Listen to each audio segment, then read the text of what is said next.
Halo pembelajar merdeka, salam selamat dan bahagia. Assalamualaikum warahmatullahi wabarakatuh. Perkenalkan saya, Kurniawan Eko, CGP Angkatan 8 dari Kabupaten Batang, akan menguraikan koneksi antar materi, kesimpulan, dan refleksi modul 1.1. Maksud pendidikan itu adalah menuntun segala kekuatan kodrat yang ada pada anak-anak agar mereka dapat mencapai keselamatan dan kebahagiaan yang setinggi-tingginya, baik sebagai manusia maupun anggota masyarakat. Pendidik itu hanya dapat menuntun tumbuh atau hidupnya kekuatan kodrat yang ada pada anak-anak, agar dapat memperbaiki lakunya hidup dan tumbuhnya kekuatan kodrat anak. Konsep trilogi pendidikan Ki Hajar Dewantara, yakni ing ngarsa sung tulodo, di depan menjadi teladan, ing madya mangun karso, di tengah membangun motivasi, tutwuri handayani, di belakang memberi dorongan, harus dimiliki oleh setiap pendidik guna menciptakan peserta didik yang selamat dan bahagia sebagai manusia dan anggota masyarakat.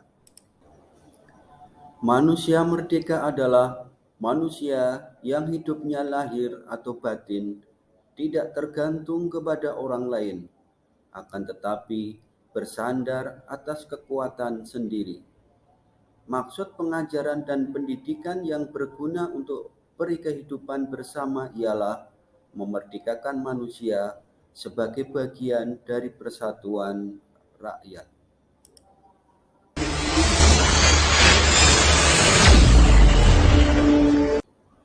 Pendidikan yang berpihak pada anak artinya bebas dari segala ikatan, dengan suci hati mendekati sang anak, bukan untuk meminta sesuatu hak, melainkan untuk berhamba pada sang anak.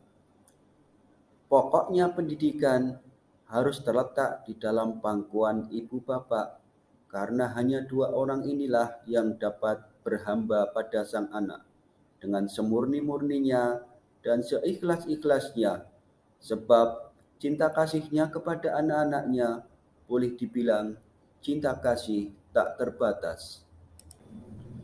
Ki Hajar Dewantara berpesan, pendidikan adalah tempat persemaian benih-benih kebudayaan. Padahal ini, kebudayaan dan pendidikan adalah satu kesatuan yang utuh.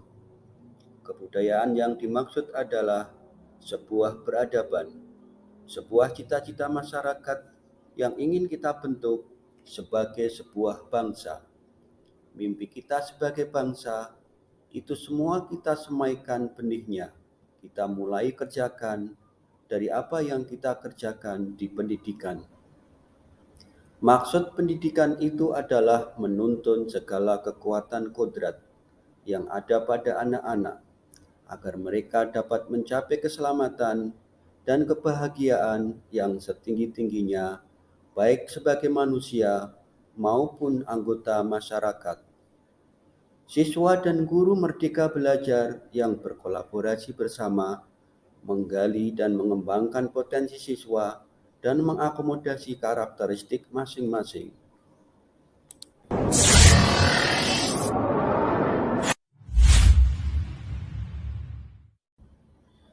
Bapak dan Ibu guru hebat, kali ini saya akan menyampaikan koneksi antar materi yang berupa kesimpulan dan refleksi modul 1.1 tentang refleksi filosofi pendidikan menurut Ki Hajar Dewantara. Dalam refleksi ini, ada 3 pertanyaan pemantik yang saya refleksikan dan saya simpulkan. Pertanyaan pemantik dalam membuat kesimpulan dan refleksi terhadap pemikiran-pemikiran Ki Hajar Dewantara.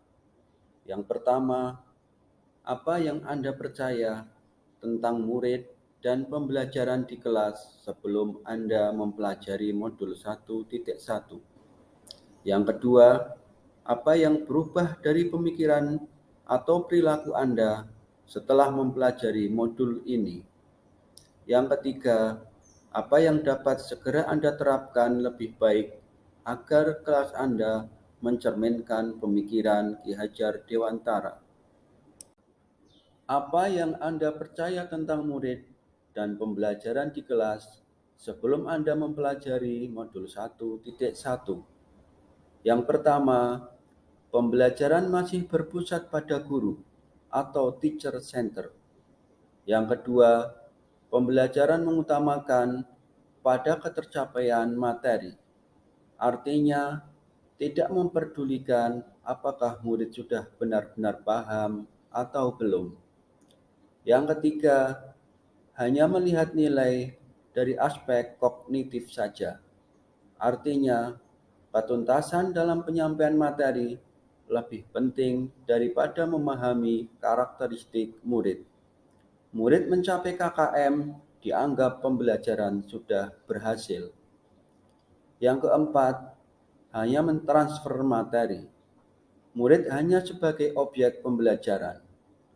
Yang kelima, pembelajaran kurang memahami karakteristik anak.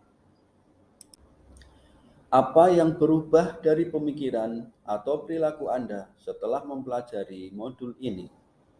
Yang pertama, pembelajaran berpusat pada anak atau student center. Yang kedua, memberikan kesempatan murid untuk tumbuh sesuai dengan kodratnya. Yang ketiga, guru bukan merupakan satu-satunya sumber belajar. Yang keempat, guru sebagai fasilitator pembelajaran. Yang kelima, mempelajari karakteristik murid. Apa yang dapat segera Anda terapkan lebih baik agar kelas Anda mencerminkan pemikiran Ki Hajar Dewantara? Yang pertama, mengubah metode pembelajaran yang awalnya teacher center menjadi student center dengan menerapkan nilai-nilai kolaboratif, aktif, mandiri, dan berani. Yang kedua, merancang pembelajaran yang interaktif dan menyenangkan dengan melibatkan murid. Yang ketiga, pembelajaran tidak lagi menuntut, tetapi menuntun, menerapkan sistem AMONG.